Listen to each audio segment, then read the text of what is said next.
오늘은 오래간만에 성찰 18번째 강의를 하겠습니다. 요한복음 3장 16절에 숨겨진 역사적 진실. 우리가 너무 잘 알죠. 저도 지금 생각해도 요한복음 3장 16절 어려서 주일학교에 가면은 막 노래로 부르죠. 하나님이 세상을 이처럼 사랑하사 독생자를 주셨으니 누구든지 저를 믿는 자마다 멸망치 않고 영생을 주시리라 막 이러고 노래하죠. 막 노래합니다. 5학년, 6학년 이런 때 아주 그 감정이 조금 더 이렇게 진폭이 있고 그럴 때는 막 믿음으로 저 노래를 부르면 눈물이 나려고 했던 그런 기억도 나네요. 더군다나 우리가 이 말씀 이외에도 사도행전 4장 12절 그 베드로의 유명한 설교라고 나오죠. 다른 이로서는 구원을 받을 수 없나니 천하 사람 중에 구원을 받을 만한 다른 이름을 우리에게 주신 일이 없습니다. 이것까지 딱 알고 나면, 이건 이제 더 나이 먹어서 알았죠. 중학교 때쯤 조금 지나서 알았는데, 정말 막 믿음이 막 서는 것 같죠. 이렇게 하나님께서 얼마나 사랑하셨으면 자기 그 독생자 아들을 우리 인간들의 죄를 씻으려고 이렇게 희생제물로 주셨을까? 얼마나 고마울까? 막 이러면서 또 여기 있는 대로 다른 이름은 또 없단 말이야.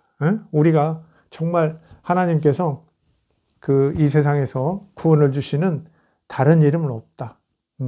요거 설교 들으면 정말 감동이죠.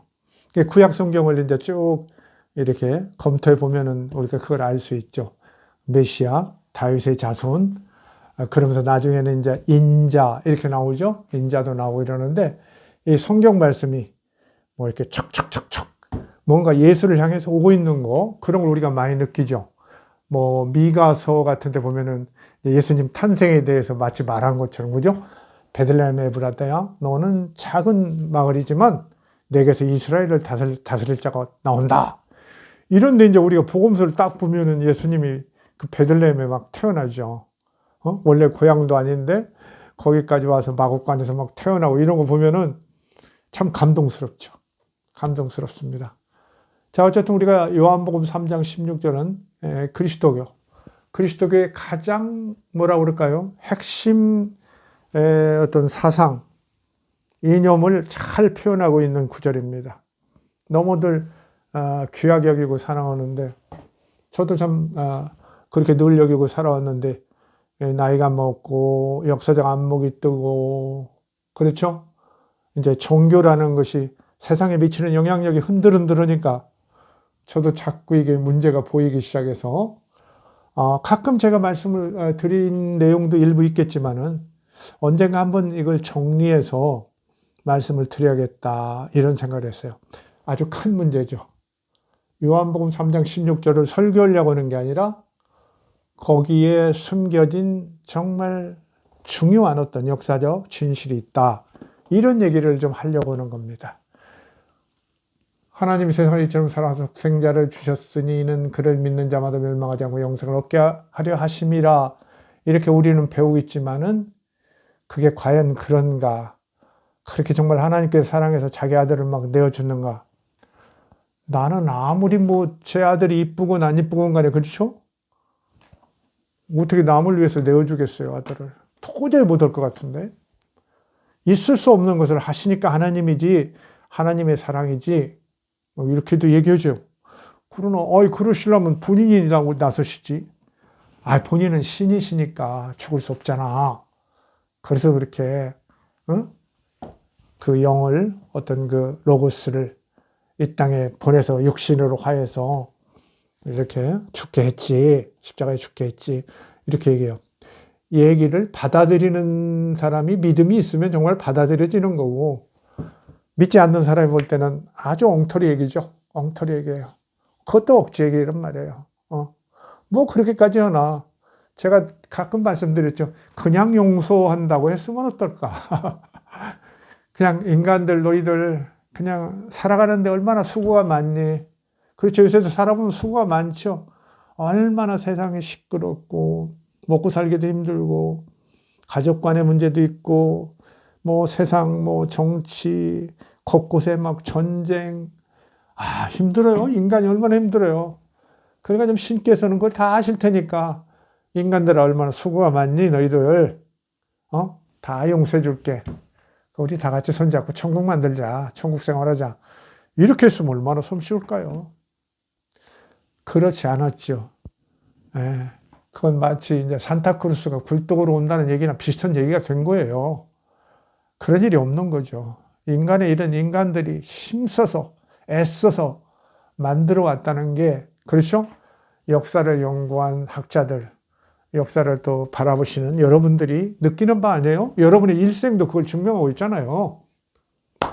그래서 한번 이렇게 기독교가 늘 이렇게 어떤 이 사랑의 말씀으로 구원의 말씀으로 아주 핵심적 교리를 이렇게 말씀하는 3장 16절에 감추어진 숨겨진 어떤 그 역사적 진실, 특히 이제 그 당시 예수의 제자들 이런 이제 그 신앙과 복음서 이런 것들을 창출해낸 예수의 추종자들.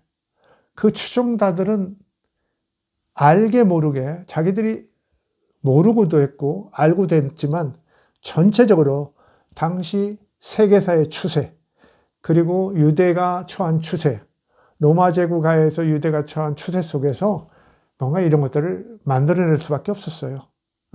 알고도 혹은 모르고도. 그래서 그 숨겨진 어떤 진실을 오늘 한번 보도록 하겠습니다.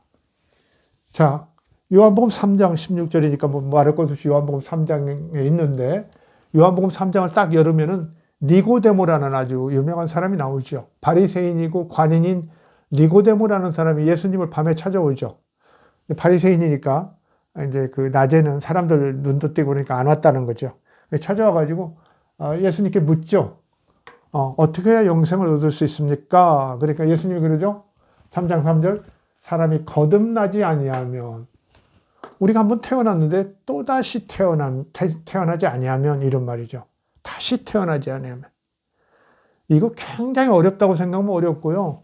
쉽다고 생각하면 또 쉬울 수도 있어요. 또 나이 좀 드신 분들은 그런 경험이 있죠. 내가 그때 다시 태어났어. 뭐 이런 거 있어요. 그렇죠? 예를 들면 뭐 어떤 큰 사고를 당했다거나, 그렇죠? 막 교통사고를 당해서 뭐 그냥 낭떠러지로 굴러 떨어졌다거나, 이럴 때. 그렇죠? 그 다음에 뭐 친구한테 큰 배신을 당했다거나, 그렇죠? 교회에서 또 어떤 아픈 뭐 어떤 사건이 있고 경험이 있다거나, 뭐 여러 가지가 있을 수 있죠. 뭐 자녀에게 무슨 어려움이 있었다거나 그러면 그걸 겪으면서 사람이 생각이 확 트이고 바뀌는 수가 있죠. 그것도 거듭나는 거래요. 그게. 관점이 바뀌고 이 생각이 정신이 바뀌어버리는 그걸 거듭남이라고 볼 수 있죠. 사람이 거듭나지 않으면 하나님의 나라를 볼 수 없느니라. 야, 지금은 하나님의 나라가 아니야. 뭐 이런 얘기죠. 예수님이. 사탄 마귀가 득세하고 불의가 정의를 이기고 요새도 그렇게 느끼시는 분들 많이 있겠죠. 불의가 정의를 이기고 이렇게 어려운 세상이야. 여기서 이 눈에 보이는 그것만을 진실이라고 여기고 진리라고 보고 살면 안 돼. 그건 너머를 깨달아야지. 깨우쳐야. 거듭나야 하나님 나라를 볼 수 있다는 거예요. 사람이 거듭나지 않으면 하나님 나라를 볼 수 없느니라. 그렇죠? 그러니까 이제 그 니고데모가 어떻게 거듭납니까? 어머니 뱃속에서 다시 뱃속으로 들어가 다시 태어납니까? 이렇게 얘기해줘 재밌게. 그러니까 사람이 물과 성령으로 맞이하면 하나님 나라에 들어갈 수 없느니라. 예수님이 이렇게 대답해요. 물과 성령, 물은 물일 수 있고 물은 구약 성경에 보면은 여러 번 성령으로 나오죠. 물은 성령을 상징해요. 그래서 이제 물 자체가 또 깨끗하게 하는 거잖아요. 그러니까 이제 세례나 침례 먹을 때 물속에 집어넣었다 꺼내고 뭐 그 물을 뿌리고 오잖아요. 그러니까 물과 성령으로 뭐 대단하게 구분할 거 없어요. 그러니까 이제 전통적으로 물이 어떤 깨끗한 씻는 역할을 했고 정화의 역할을 하죠.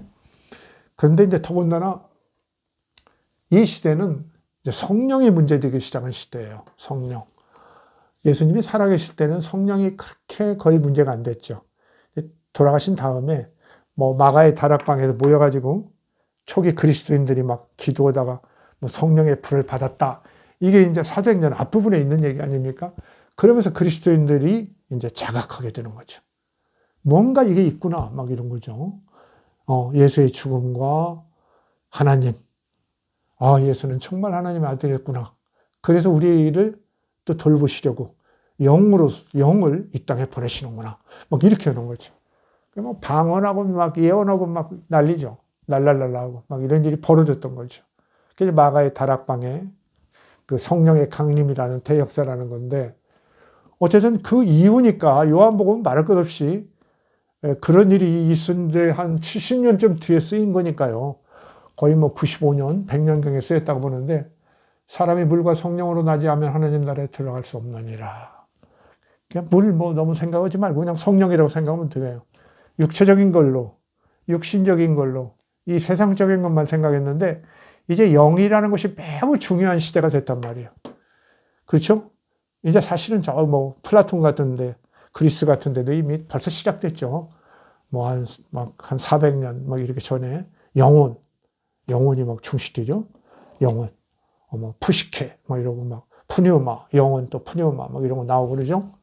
그 영혼이 막 이렇게 중시된단 말이죠. 아, 육체 속에는 뭔가 신령한 어떤 존재가 있구나. 그것들이 있어서 하늘의 뜻도 알고 뭐 어려운 것도 풀어내고 막 이런 거 하는구나. 어떤 정신적 힘이 그 영혼에서 나온다고 생각한 거죠. 그 옛날에는 막연히 뭐 느낌 같은 거 있었을지 모르지만은 영혼이 그런 인간을 지도하고 뭐 이렇게 인도하고 뭐 이성적인 거랄지 용기랄지 막 이런 거, 덕스러움, 그 다음에 악을 분별해내고 막 이런 거, 그런 작업 한다는 생각을 안 했죠.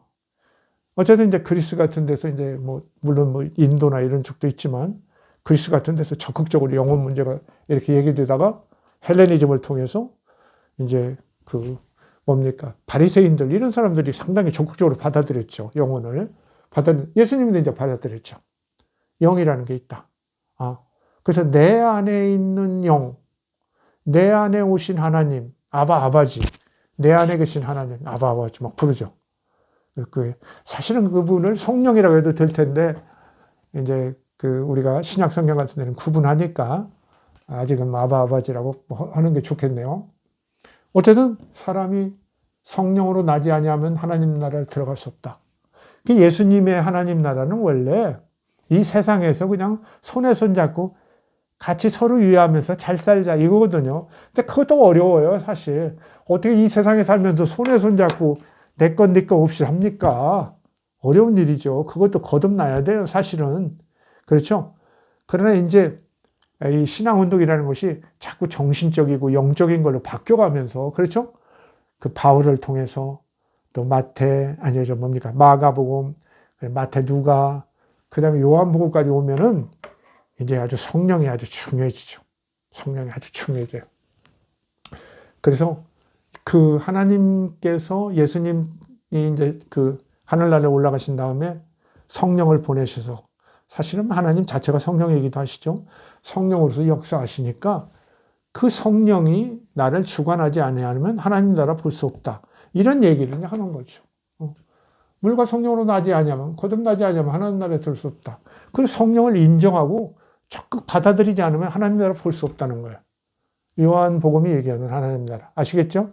그리스도교가 얘기하는 하나님 나라도 그렇죠. 하나님 나라 있어. 성령도 계셔. 뭐 이런 거죠. 성부, 성자, 성령이 계셔. 그 성령이 지금 예수님 다음에 나한테서 나를 주관해. 선한 길을 인도하시고 악한 걸 이렇게 방지해 주시고 늘 보호하시고 이래. 그래서 선한 것을 향하게 하고 하늘나라를 향하게 해. 이게 성령의 역할이죠. 그래서 거듭나는 거죠. 아시겠죠? 밑에 보여 6절, 3장 6절인데 요한복음. 육으로 난 것은 육이요 영으로 난 것은 영이니. 제가 옛날에 한번 강의한 적도 있어요. 한 적이 있는데 육으로 난 것은 육이요 영으로 난 것은 영이니. 이렇게 하면서 그 그리스 같은 데서 이제 많이 그리스 철학에서 그 구분을 하죠. 육적인 것과 영적인 걸 아주 구분합니다. 이원론. 이게 막 구분을 해요. 그래서 사실은 영이라는 게 거룩한데 육이라는 건 이거 좀 쓸데없는 건데 죄악 덩어리고, 이게 그냥 영을 잡고 있기 때문에 인간은 그렇게 어렵게 살고 나쁜 짓도 하고 막 그런다는 거죠. 그냥 그걸 떨쳐내고 그 영혼을 바르게 정화, 깨끗하게 하면 그게 이제 날개 달려서 하늘로 오른다는 거죠. 그 하늘에서 원래 신적인 것들, 본래의 어떤 신성한 그 무리들과 하나가 돼서 그 영생, 구원을 얻는다. 플라톤이 하는 얘기고요. 많은 그리스 사람들 믿고 뭐 그때도 영향을 엄청 주고 있죠. 그리스도교에도 물론 영향을 엄청 줬죠. 자, 지금 이제 요한복음 저자도 제법 이제 그리스 철학 같은 거 좀 아는 거예요. 뭐 되게 공부 많이 했을 것이다. 뭐 이렇게 생각하는 사람도 있겠지만은 나중에 제가 좀 말씀드릴 수 있겠지만 이건 뭐 조금 공부하던 사람은 당시에 좀 상식이에요. 그렇죠?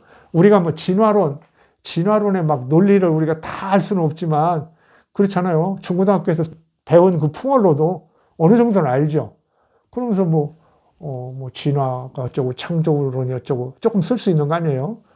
사실 뭐 그 정도 아닐까 이렇게 생각하는 사람도 있는데 제가 볼 때는 요한복음 저자는 대단히 영리하고 공부한 것보다는 훨씬 생각이 깊고 모든 것들을 통합하고 이렇게 융합하는 이런 탁월한 지혜, 아주 영리한 사람인 것 같아요. 어쨌든 영으로 난 것은 625, 영으로 난 것은 영이니 이렇게 이제 예수님이 말씀하셨대요. 실제 예수님이 그런 얘기 안 했다고 저는 봐요. 예수님 뭐 6, 영 구분하고 그런 거 않거든요. 원래 그 이스라엘 철학이랄까 신학은 영과 육을 구분하지 않아요. 별로 구분하지 않습니다. 영혼 얘기 따로 잘 안 해요. 그게 우리가 참고로 하고요.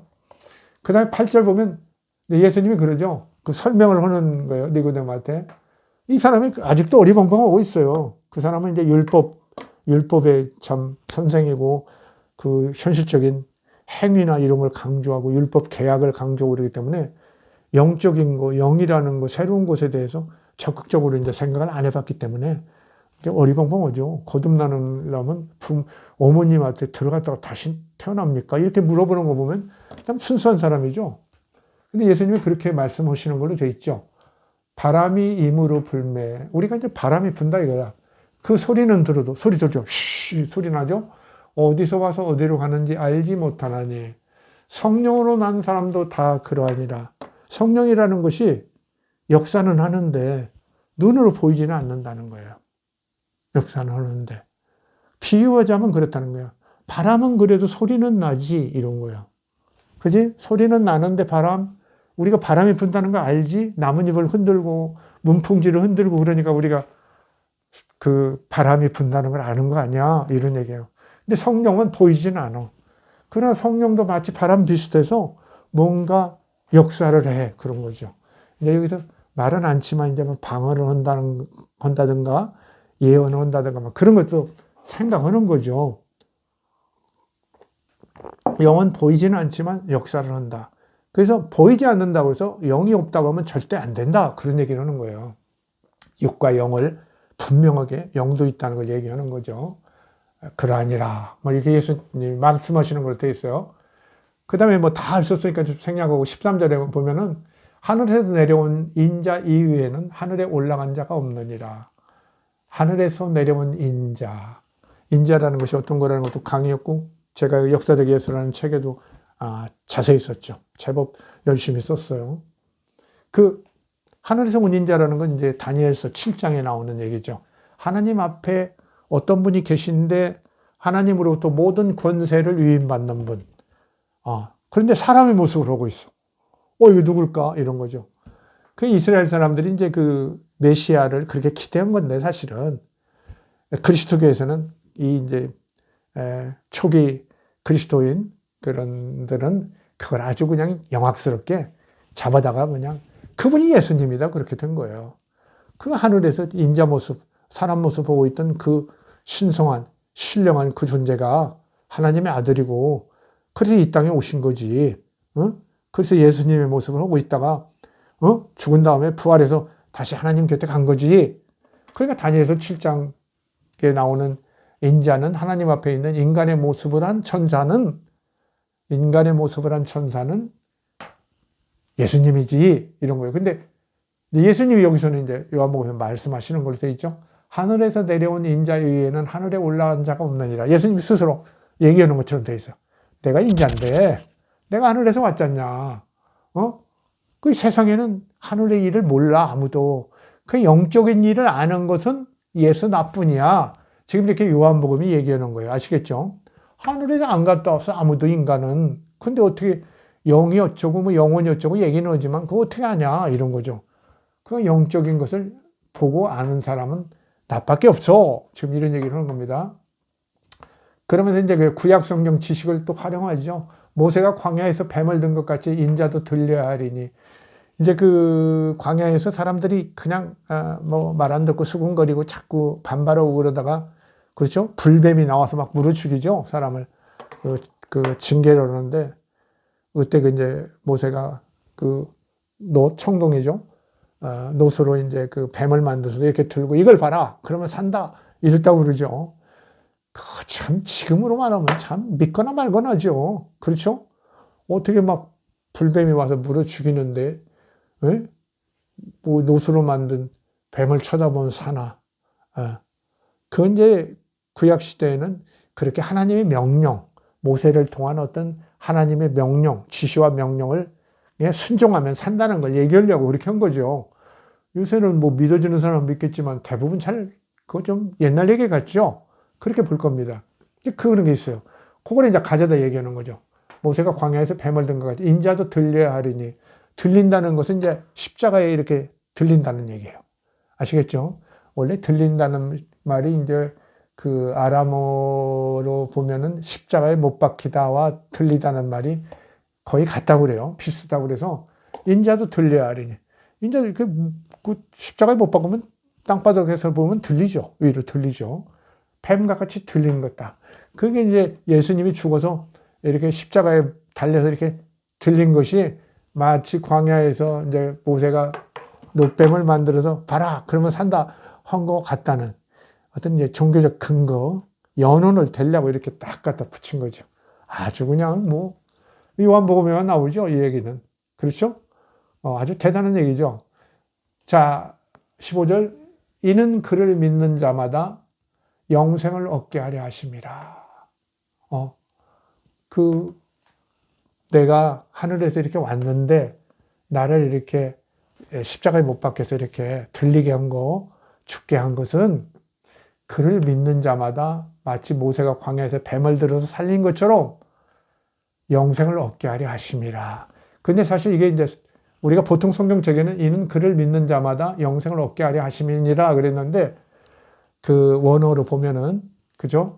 헬라어로 보면은 그 안에 있는 영생을 얻게 하려 하심이라. 이는 그를 믿는 자마다 예수 안에 있는 영생을 얻게 하려 하심이라. 이런 말씀이에요. 그러니까 여기서 우리가 좀 지금 중요한 거예요. 바울은 믿음 얘기하는데 바울의 믿음 요새사 제가 좀 깨달았네요. 그때 강의할 때도 그거 시원하게 얘기를 못 했는데 조금 잘 들으시면 좀 도움이 될 것 같네요. 바울도 믿음을 얘기하는데 바울도 뭐예요? 무슨 믿음을 얘기해요? 자꾸 아브라함의 믿음만 얘기해요. 그렇죠? 그러니까 여태까지 되어진 일이 특별히 없었는데 그냥 믿었다 그것만 얘기한단 말이죠. 근데 사실은 요한복음에 보면은 조금 진전을 해요, 지금. 진전을. 뭐냐? 영적인 거, 보이지도 않는 거, 그러나 역사는 있는 거. 그러니까 육적인 거 위에 영적인 것이 있다는 것을 믿고 그것이 마치 바람처럼 보이지는 않지만 이렇게 막 방언을 하기도 하고 예언을 하기도 하고 병자를 낫기는 권능이 되기도 하고 그렇죠? 사람을 감동시키는 막 말을 하면 상대를 감동시키는 역할도 하고 이런 정신적 영적 힘 그 존재에 대한 믿음 그걸 이제 많이 얘기하는 거예요. 여기 오면 그걸 얘기하는 겁니다. 지금 상당히 그걸 얘기죠. 그러니까 예수가 하늘에서 온 이제 요한복음 노고스라고 그러죠. 하늘에서 온 어떤 원리, 본질 막 그런 거, 이성 뭐 이런 것들인데 그 로고스로 이제 이 땅에 왔는데 그 존재가 하나님과 같이 신성한 존재임을 믿는 거죠. 그러면 그것 자체가 신적인 거기 때문에 영생하는 그런 거거든요. 노고스라는 것 자체가.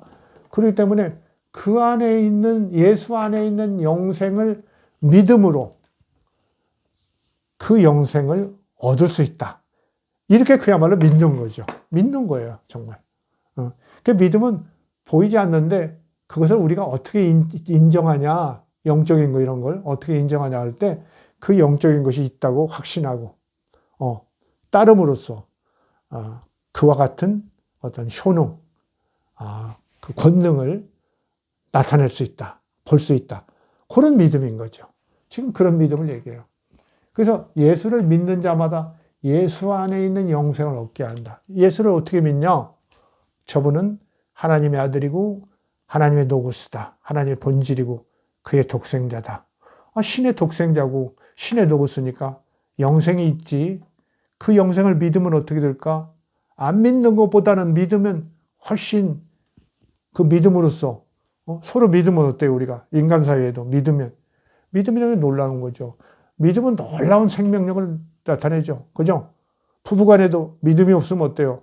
매일 그냥 싸우고 지옥이죠. 그래요. 그 믿음이 중요한 거예요. 형제간에도 명절이네요. 형제간에 만나고 그렇죠? 자식, 친구 믿음이 없으면 어때요? 아무것도 아니죠. 믿음이 없으면 오히려 인척이랄지 이런 과거의 친구랄지 가족관계 이런 것이 믿음이 상실되면 어떻게 돼요? 사랑이 상실되고 그러면 더 인간 생활에 장애가 돼요. 원수가 되죠. 왼수라고 그러죠. 왼수가 되죠. 그게 믿음이라는 게 대단히 중요한 거거든요. 믿음이라는 것은 쉽게 말하면 이제 정신적이고 영적인 건데 서로 믿음을 가지면 스파크가 일어나죠. 그렇죠? 우리 어디 갈까? 가자! 막 이렇게 되는 거죠. 근데 그게 없고, 믿음이 없고, 신뢰가 없고, 사랑이 없고, 한쪽에서, 오늘 날씨 좋은데 좀 어디 갈까? 그러면, 아유, 난 낮잠이나 잘래. 이렇게 하고, 서로 상대방 배려도 않고, 그렇죠? 공감이 안 일어나죠. 믿음은 공감을 일으킬 수 있는, 보이지 않는 뭐라고 할까요? 힘이에요. 보이지 않는 힘입니다. 힘이에요. 그러니까 그 믿음이 감히 영생을 향해서도 뻗쳐 있는 거죠. 그렇죠? 신을 향해서도. 신이 있는지 없는지 인간이 지들이 아나? 있다고 생각하면서 인간은 대단히 이게 참 무모하고 건방지거든요. 그렇죠? 인간이 호기심도 많고, 무모하고, 또 겁도 많고. 그런 존재예요. 그 믿음이 지금 그렇게 가는 거예요. 그를 믿는 자마다 영생을 얻게 하래. 영생을 가진 예수를 하나님이 보내신 그리스도를 믿으면 영생을 얻을 수 있다. 이렇게 믿는 사람들이 그리스도인인 거예요. 알겠죠? 저 인간들은 뭐 하는 소리야? 저 나사렛, 예수 운동하는 저 녀석들 미친놈 아니야? 그런 사람도 더 많았던 거예요, 유대인. 알겠죠? 그러나, 혹시 그의 삶을 보니까 너무 헌신적이고, 정말 사람들을 살려내고, 위로하고, 우리에게 공감을 주고, 너무 힘을 줬어. 그분 생명력이 있는 분이야. 영생이 그 안에 있었어. 이렇게 믿는 사람은 이제 그리스도 교인이 된 거죠. 네, 그렇게 된 겁니다. 자, 그 이제 유명한 16절 나옵니다. 하나님이 세상을 이처럼 사랑하사 독생자를 주셨으니 이는 그를 믿는 자마다 멸망하지 않고 영생을 얻게 하려 하심이라. 예수님이 한 얘기가 아니에요, 사실은. 그렇죠? 여기는 약간 좀 띄어서 생각하는 게 옳은데, 그죠? 하나님이 세상을 이처럼 사랑하사 독생자를, 예수님이 이렇게 얘기했어요. 이는 그를 믿는 자마다 멸망하지 않고 영생을 얻게 하려 하심이라. 이건 요한복음을 적은 기자가 지금 멋지게 정리를 해서 하는 얘기죠. 하나님이 세상을 이처럼 사랑하사 독생자를 주셨으니 이는 그를 믿는 자마다 멸망하지 않고 영생을 얻게 하려 하심이라. 요한복음, 복음서 전체 흐름으로 보면 너무 멋진 얘기죠. 하나님 세상을 이렇게 사랑했어. 그래서 자기의 한 아들, 유일한 아들을 주셨어. 아브라함한테 있었던 이삭 같은 아들을 주셨다고 이렇게 설명하죠.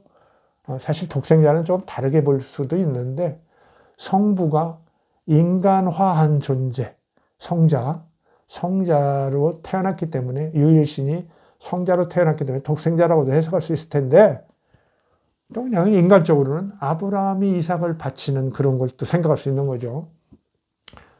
그냥 늙어서 받으시는 아들. 그 독생자를 주셨는데, 그 독생자가 있는데, 그 독생자를 인간들이 인간들은 죄를 졌는데 청산할 방법이 없어, 저 사람들은. 악에 물들고 아주 죄악에 찌어들었어. 도저히 안 돼. 그러니까 어떻게 해야 되는가? 정말 깨끗한 존재를 보내서 죄값을 청산해야겠어. 이런 생각을 해본 거예요. 뭐 그게 말이 됩니까? 이렇게 볼 수도 있지만 말이 된다고 그 당시는 생각했어요. 일부에서. 왜 그러냐면 고대 사회에서는 그런 거죠. 양을 잡아서 죄를 다 씌워가지고 그렇죠. 제물로 바치고 또 광야로 내쫓아 버리고 그러면 지난 1년 뒤는 그냥 해결됐네 하고 또 편하게 살았거든요. 그런 어떤 관습이 있었기 때문에 그런 관습에 의해서 그렇게도 생각했거든요. 자, 하나님이 세상을 이처럼 사랑하사 독생자를 주셨으니 이는 그를 믿는 자마다 멸망하지 않고 영생을 얻게 하려 하심이라. 아들을 외아들 하나를 있는데 그걸 인간들을 위해서 죽였어. 이는 그를 믿는 자마다 멸망하지 않고 영생을 얻게 하려 하심이라. 정말 그 죄값 청산하고 더군다나 부활했잖아요. 부활해서 그 독생자 안에 영생이 있다는 걸 보여줬잖아. 고려가 그 독생자가 영생을 주신다는 걸 하나님의 아들이라는 걸 믿음으로써 영생을 얻게 하려 하심이라 이거야. 얼마나 대단한 얘기야. 밑에 한번 봐요. 그런데 하나님이 그 아들을 세상에 보내신 것은 세상을 심판하려 하심이 아니요. 많은 이스라엘 사람들은 심판을 많이 생각했어요. 제가 지금 요새 마태복음 강의하다가 오늘 이 성찰을 하는데 마태복음 기자도 어때요? 유대인 그 율법사나 이런 출신이에요. 그래서 마태복음에도 심판 얘기가 굉장히 많이 나와요. 심판 얘기가 많이 나오는데 여기 요한복음 3장 17절에는 하나님이 그 아들을 세상에 보내신 것은 세상을 심판하려 하심이 아니요. 정리 잘했어요. 그로 말미암아 세상이 구원을 얻게 하려 하심이라. 예수님을 보내신 것은 이스라엘 사람들이 기다리던 메시아는 정치적 제왕인데 그 사람은 세상을 심판하고 이스라엘을 대제국을 세우려고 하는 그런 사람이었는데 하나님께서 예수님을 보낸 건 그게 아니야. 이런 거예요. 세상을 심판하려고 하신 게 아니라 모든 사람들을 죄인도 용서하고 사랑하셔서 이 세상을 구원을 주시려고 오셨던 거야. 뭐야, 이건 몰랐지? 막 이런 거예요. 이게 감추어진 비밀이죠. 바울이 얘기한. 그렇죠? 이렇게. 요한복음은 그 앞에 뭡니까? 여러 그 지식인들의 그걸 복음서나 뭐 바울 서신 이런 것들의 정신을 잘 이렇게 용해시키고 있어요. 보세요. 18절. 그를 믿는 자는 심판을 받지 아니하는 것이요 믿지 아니하는 자는 하나님의 독생자의 이름을 믿지 아니함으로 벌써 심판을 받은 것이라. 이건 나중에 요한복음 할 때 하는데 자세히 좀 하게 되면 하게 할 텐데 믿지 아니하는 자는 하나님의 독생자의 이름을 믿지 아니함으로 벌써 심판을 받은 것이라. 상당히 구원을 얘기하고 사랑을 얘기하면서 요한복음에는 좀 가시가 있어요. 그렇죠? 그를 믿는 자와 믿지 아니하는 자 분명히 구분을 합니다. 내부가 뭐 마가복음부터 갈리고 뭐 그랬지만은 여기서도 확실히 갈립니다. 믿는 자와 믿지 않는 자. 믿는 자에게는 구원, 믿지 않는 자에게는 심판. 이렇게들 생각하고 있었던 거예요. 규정하고 있었던 거예요. 자, 그 종지는 이것이니 곧 빛이 세상에 왔을 때 사람들이 자기 행위가 악함으로 빛보다 어둠을 더 사랑할 것이라. 그러니까 믿지 않는 사람들을 이렇게 얘기해요. 상당히 정죄하고 있죠. 믿지 않는 사람은 악한 자다 이런 얘기예요.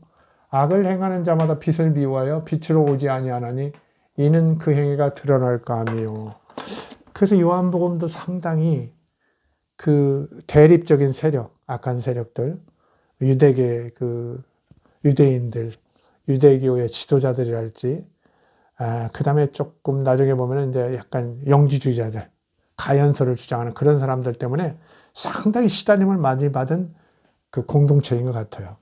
그래서 여기 보면은 예수 그리스도의 신앙을 힘들게 하고, 이렇게 오지 않고 반대하고, 이렇게 이러는 세력들에 대해서 이렇게 정지를 하고 있어요. 그래서 요한복음 3장 16절이 정말 하나님이 독생자를 내주셔가지고 사람들 다 구원한 줄 알았더니 17, 18, 19, 20절 보면은 안 믿는 자는 정죄한다고 딱 또 써있네. 아, 이래요. 그래서 이제 요한복음을 해석하는 그 견해들이 아주 좀 복잡하죠. 복잡해요. 아, 요새 마태복음 강연이라고 또 요한복음 뭐 주석서 이런 것도 옛날에 보던 거 이런 것도 다시 또 보고 그러는데 제법 복잡합니다. 자, 오늘 이제 말씀드릴 건 이제 말씀드리려고 하네요. 자, 요한복음 3장 16절. 하나님이 세상을 이처럼 사랑하사 독생자를 주시니 이는 그를 믿는 자마다 멸망하지 않고 영생을 얻게 하려 하심이라. 너무 이렇게 우리에게 감동 주는 이런 말씀인데 그 뒤에 숨겨진 역사적 진실이 있다는 거예요. 이걸 꼭 얘기하느냐. 제가 전에도 뭐 강의할 때 몇 번 얘기했죠. 역사학자 숨겨진 진실 얘기할 때 좀 부담스럽다 그랬는데 뭐 이제 여러분은 뭐 익숙해졌죠. 그리고 이제는 다 알 때가 됐죠. 종교가 세상을 지배하는 시대는 끝났어요. 그렇죠? 종교는 그냥 세상의 일부분이에요. 그렇죠? 정신적, 문화적, 영적인 것의 일부입니다. 너무 거기에 그냥 올인하지 마세요. 지금도 그냥 하루 종일 성경 말씀만 쓰고 그러는 분 계실 텐데 그렇게 살지 마세요. 그냥 좀 편하게 좀 사세요. 편하게 좀 사세요. 자, 요한복음 3장 16절에 숨겨진 역사적 진실은 뭐냐? 하나님이 세상을 이처럼 사랑하사 독생자를 주셨으니 하나님이 자기 아들을 주셨어요. 한 아들을 죽음으로 내줬어요. 희생제물로. 사실 대단한 얘기죠. 옛날에도 제가 좀 한번 말씀을 드렸습니다만은 신의 지극한 사랑.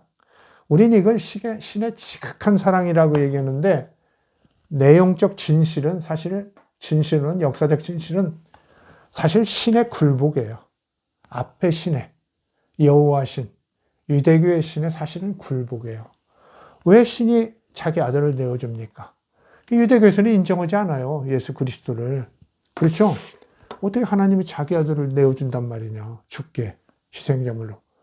온전하신 하나님 이렇게 생각을. 그런데 이렇게 나사렛에서 나온 예수 그리스도 운동을 한 이렇게 아주 그야말로 영악한 영리한 초기 그리스도인들은 그렇게 얘기하지 않아요. 하나님 아버지, 당신은 너무 우리를 사랑해서 당신 아들, 외아들, 독생자까지 주셨습니다. 막 이렇게 얘기하는데 사실은 이게 신의 굴복이에요. 신께서. 왜? 신은 지속적으로 신의 지위를 유지하기 위해서 아들을 희생제물로 바친 꼴이에요. 내준 꼴이에요. 우리가 이제 구약 성경에 보면, 제가 그냥 하는 얘기가 아니라 구약 성경에 보면 그런 거 나오죠. 북이스라엘하고 옆에 나라들하고 전쟁하고 그럴 때 보면은 그 한 나라의 왕이 그러죠. 전쟁에서 지게 생겼으니까 자기 아들을 희생제물로, 왕세자를 희생제물로 막 내걸어가요. 목을 당겨가지고 막 그 적진 앞에 막 내걸어요. 자기 아들을. 무섭죠. 그러니까 그 반대편 이스라엘 쪽도 그러고 그 내걸은 쪽도 그러고 다들 질려버린 거예요. 한번 생각해 보세요, 여러분이. 응? 어디 가가지고 누구 싸우려고 갔는데 막 자기 아들을 죽여서 막 들이대면 어떻게 되겠어요? 다 질려버렸어요. 그 사람들이 다 무기를 놓고 전쟁 그만하고 돌아가 버렸어요. 그런 얘기가 있어요. 엇비슷한 얘기는 입다라는 그 사사, 판관이 그렇죠? 이제, 약속을 했는데, 우리가 저를 이기게 해주시면 돌아가가지고 제 고향에 가서 첫 번째 만나는 것을 하나님께 이렇게 희생물로 바치겠습니다. 그런데 자기 딸이 와가지고 딱 안겼네. 외동딸이. 그래서 그 외동딸을 희생제물로 바친 얘기가 있죠. 그런 얘기가 있는데, 어쨌든 신의 지극한 사랑을 얘기하고 있지만 내용적으로 보면 하나님이 자기 원칙을 꺾고, 그렇죠. 율법이라는 건 뭐예요? 죄를 지면 징벌을 해야죠. 물론 용서도 있지만 기본적으로 징벌과 용서예요. 그런데 징벌을 완전히 포기해버리는 거잖아요. 그리고 왜 당신 아들을 줘요? 무슨 양도 아니고, 그죠? 소도 아니고 자기 아들을 내주셨다. 이건 왜 이렇게 신이 이렇게까지 나왔나? 역사적으로 보면 신을, 그러니까 불신하는 사람들이 저는 꽤 늘어났다고 보는 겁니다. 이스라엘에서, 유대에서. 유대의 그 야훼 하나님이 아무 역할도 못 하잖아요. 노마한테 꼼짝 못 하고. 그렇죠? 아무 역할도 못 해요. 그러니까 사람들이 뭔가 자기와 함께하는 신을 자꾸 열망하는 거죠. 그래서 자기 안에 있는 신, 영적인 신, 막 이런 신을 찾는 거죠. 아바시 막 찾는 거죠. 그게 이제 일부에서 운동으로 일어난 거겠지. 대표적인 것이 예수 운동이죠. 예수 운동. 자, 신은 지속적으로 신의 지위를 유지하기 위해서 아들을 희생제물로 바친 것이다. 이렇게 볼 수 있어요. 한번 생각해 보세요. 어떻게 신이, 유일신이 인간에게 자기 아들을 내줍니까? 아무리. 그냥 양 한 마리 잡으라고 그런 것도 아니고. 이건 뭔가 신이 굴복하는 것이다. 왜? 신의 지위, 위엄, 능력, 권능, 권위가 이렇게 훼손되고 있었던 거예요. 사람들이 잘 믿지 않았던 거예요. 그러니까 이렇게 극적인 역할을 하는 것처럼 생각하면서 이렇게 초기 그리스도인들이 아주 영악스러운, 아주 뭐 영리하고 좀 무섭죠. 영악스러운 이야기를 이렇게 만들어낸 겁니다. 사실 우리가 놀라운 것은 옛날에 강의 때 한 번 말씀드린 적이 있어요. 기억나는데 이사야서에 보면 그런 거 나오죠. 내가 너희들을 그 이스라엘 사람들, 유대 사람들을 징벌하는데 끝까지 없애지는 않겠다. 이런 얘기를 해요. 야훼 하나님이 이사야 선지자를 통해서 완전히 너희들을 없애지는 않겠다. 끝내는 돌아오게 하겠다. 뭐 이런 거 하죠. 왜 그러겠어요? 제가 그때도 말씀드렸죠. 아니, 그 민족신인데 자기 민족을 싹 죽여버리면, 외국에 보내가지고 다 노예로 팔아서 끝내버리면 누가 믿어줘요, 자기를. 그러니까 민족신, 신은 늘 대단한 위엄을, 카리스마를 갖고 이렇게 어필하지만 또 한편으로는 굉장히 신경 쓰는 거죠. 백성들이 나를 어떻게 생각하는가? 그렇죠? 일반 백성들이 나를 어떻게 생각하는가? 고대에도 그런 게 있죠. 뭐 전쟁 같은 데서 지면은 그 진쪽 군인들이 막 신상 같은 거, 자기 나라 신상 이런 거 막 때려부시고 막 그런다고 그래요. 왜? 도움 안 주니까. 그렇죠? 히스기야 왕의 아버지도 그랬죠. 그냥 뭐 유대가 맨날 전쟁하면 지니까 야, 야훼 그만 믿어. 야훼 신당 문 닫아버려. 뭐 이러고 이웃 나라에 승리하는 그 시리아의 신들을 막 수입하고 그렇죠. 그래, 신앙이라는 것이 그런 거예요. 우리는 뭐 너무 착하고 특히 이제 중세가 워낙 오래 계속되고 기독교 문화가 가지는 어떤 또 엄숙함과 점잖음, 그렇죠? 예의 막 이런 거, 또 사랑 막 이런 거 여러 가지가 있기 때문에 그런 걸 모르는데 이 고대로 올라가고 그러면 이렇게 거친 신앙의 모습이 있어요. 그래서 사실 옛 신은 사실 자기의 위력을 잃어가면서 새로운 신이 창출되는 그런 역사라는 거죠. 신에 지극한 사람은 사실은 신의 굴복이고 신의 교체다. 이런 얘기예요. 그러면서 내용적으로 볼 때 이것은 그 이스라엘, 그 당시에는 주로 이제 그 갈릴리 사람들이죠. 나사렛, 갈릴리에 예수 신앙운동을 하는 사람들로 볼 때는 아무 죄도 없는 선한 자기들의 선생을 죽이신 그 일에 대해서 사실은 상당히 보복적인 그런 의미를 내면적으로 갖고 있다는 거예요. 제가 옛날에도 언뜻 얘기는 했지만은 더 오늘 다시 한번 좀 정리해 드립니다. 그렇죠? 왜 우리 예수님을 죽이나? 아무 죄도 없는데. 막 이렇게 되는 거죠. 아무 죄도 없는데 죽였어. 이거 문제 있어. 막 이런 거죠.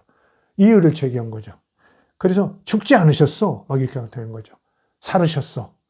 그게 사는 존재가 돼버렸어요. 그게 믿어버리니까. 예수님은 살아난 존재로 됐어요. 그 하나님이 내주고, 희생제물로 내주고, 십자가에 죽이고, 또 살리는 그런 참 어떻게 보면 좀 이상스러운 일이 벌어진 거죠. 내줄 때는 언제고, 희생제물로, 그죠? 그럼 그냥 끝내야지. 또 그분을 다시 살리고, 이걸 멋지게 얘기를 하는 거예요. 참 영악스러운 민족이에요. 정말 영악스러운 초기 그리스도인들이에요.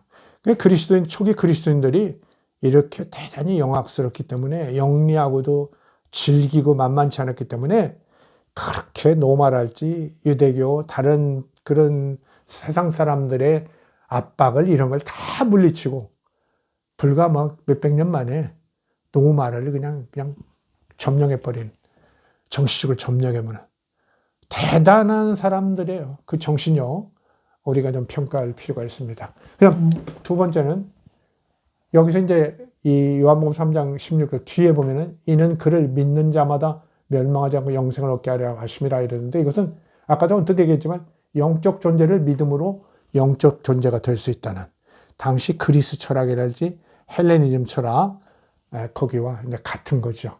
그런데 유대인들은 율법적인 생활 이런 것에 매여 있기 때문에 새로운 영적인 거, 정신적인 거 그것을 믿는다는 게 쉽지 않았어요.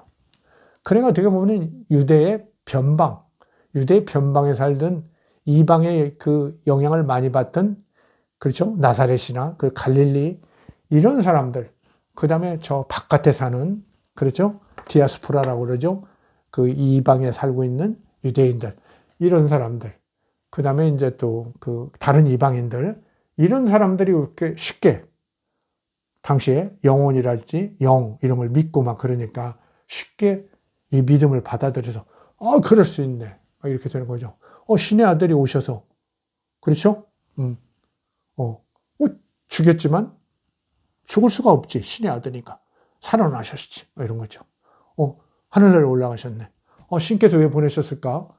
우리에게 그 사실을 확실히 보여주고 우리가 믿음으로써 우리도 영생을 얻으라고 그렇게 보내신 거지. 얼마나 고마운 곳인가. 그리스도가 되는 거죠. 그리스도가 되는 겁니다. 믿음은 당시 매우 어려운 영적인 것이다. 그러나 그것을 인정하는 근본적인 전환, 이걸 거듭남이라고 요한복음 3장에서는 니고데모한테 예수님이 설명하고 있는 그런 내용이다. 알겠죠? 육체를 가진 인간은 그 자체로서는 영생이 불가하다고 다 널리 생각했으니까. 그렇죠? 그러면서 인간 자체가 영적 존재임을 알고 영적 신체적 존재로서 이 세상에 오신 예수를 신의 아들로 믿어 그와 연합하여 영생을 얻는다는. 그러니까 이제 그리스 철학 이쪽보다 그것에다가 그 다음에 전통적인 유대교의 유일신 신앙 요걸 합쳐가지고 예수 그리스도를 그 중개자로 예수 그리스도는 하나의 모범 그렇죠? 막 샘플처럼 이렇게 보여주셨다. 얼마나 이게 참 하나님께서 특별히 우리를 사랑한 것이냐 막 이렇게 나온 거죠. 민중들에게 어필할 만하죠. 민중들에게 어필할 만해요. 자, 참 그 나사렛 사람들 그 다음에 이 복음서 쓴 사람들 물론 바울 이런 사람 포함해서 저는 그래요. 공부해 볼수록 바울이나 무슨 복음서 쓴 사람뿐만 아니라 이 초기 그리스도인들 자체가 대단히 좀 각성되어 있고 뭔가 새로운 것을 찾으려는 그 열정, 뭔가 죽지 않고 영원한 것이 있다는 것에 대한 새로운 생각, 이런 것에 불탔던 그 사람들의 열정이 결국은 그리스도교를 같이 만들어내는 거 아닌가 이런 생각을 한 거죠. 자, 그 다음에 세 번째로는 초기 그리스도인들은 영악한 민중들로서 새로운 종교를 창출하는 큰 정신적 승리를 쟁취했다. 이렇게 볼 수 있다는 거죠. 기존 신의 극복에 성공하고 새로운 신앙과 종교를 사실상 창출해낸 것이다. 이렇게 됨으로써 이제 그리스도교회는 야훼 하나님이라는 존재는 그냥 예수 그리스도를 설명해내기 위한 그 존재적 근거로서 얘기하는 것이지 그리스도교 신앙 자체에서 야훼 신은 완전히 후퇴해버리죠. 그래서 야훼 신은 뭡니까? 신의 산에 있는 신, 그 다음에 예루살렘 성전에 있는 신, 이런 신으로서 이렇게 보여지고 우리 안에는 내 안에 있는 아버지 신, 늘 함께하는 성령 이런 것들이 강조됨으로써 새로운 신생활에 성공했다. 이렇게 보는 겁니다. 그래서 이 참 요한복음 3장 16절 위시에서 초기 그리스도인들이 정말 뭐라 할까요? 즐기면서도 뭔가 새로운 것을 찾아내는, 어떻게 보면은 민중으로서, 또 지식인도 아니잖아요. 민중으로서 오히려 질긴 어떤 염원으로서 이렇게 당시 정말 쉽지 않은, 유대교가 얼마나 반대하고, 근데 또 유대교는 따로 살아남았잖아요. 그리스도교에 대해 또 박해도 많이 하죠, 유대교에서. 그런데도 이렇게 또 다른 신앙 체계, 그러면서 그 신은 훨씬 인간을 사랑하고 인간의 쩔쩔매는 신, 이런 신으로 만들었죠. 우리가 뭡니까? 구약 성경 보면 레위기랄지 이런 데 보면은 어때요? 출애굽기 이런 데 율법 조항 보면 뭐 잘못하면 걸핏하면 돌멩이로 쳐 죽이라고 그러잖아요. 돌로 때려 죽여라. 쳐 죽여라. 막 이러는데 그런 게 사라졌죠. 7번씩 70번이라도 용서해라. 막 이런 거죠. 당자의 피요. 이런 거 보세요. 아무리 잘못해도 막 쫓아나가서 환영하는 아버지. 이런 어떤 신앙. 그렇죠? 그 다음에 간음하다 걸린 여인에게도 용서를 베푸는 그런 신앙. 정말 인간의 그 모습이 훨씬 지위가 진전된 그런 것들을 만들어내는 거죠. 자, 인간이 저 무서운, 어떻게 보면은 그냥 정말 무섭고 두렵고, 물론 사랑도 있다지만 옛날 우리 유교 시대, 그렇죠? 조선 시대 할아버지 막 무서운 그런 가부장적 이런 사람들처럼 이렇게 느껴지는 그런 하나님에서 정말 민주적인 것에 가까운, 정말 그냥 당자의 아버지랄지 이런 하나님은 정말 너무 사랑스럽잖아요. 자애롭잖아요. 예수님, 늘 사랑해. 목숨도 준대. 좀 부담스러울 정도로. 이런 신을 만들어낸 겁니다. 사실 그래서 그리스도교, 바울이나 이런 사람도 수고했고, 복음서 쓴 사람들도 수고했지만은, 이런 민중적인 어떤 그런 신앙들, 이거 쉽지 않거든요. 이렇게 체계적으로 만들어내기. 근데 이 사람들이 그걸 뚝딱 만들어내고, 정말 하나님이 자기 아들을 주시고, 그래서 영생을 주시려고 했다는 이런 희한한 얘기를 이렇게 만들어냈죠.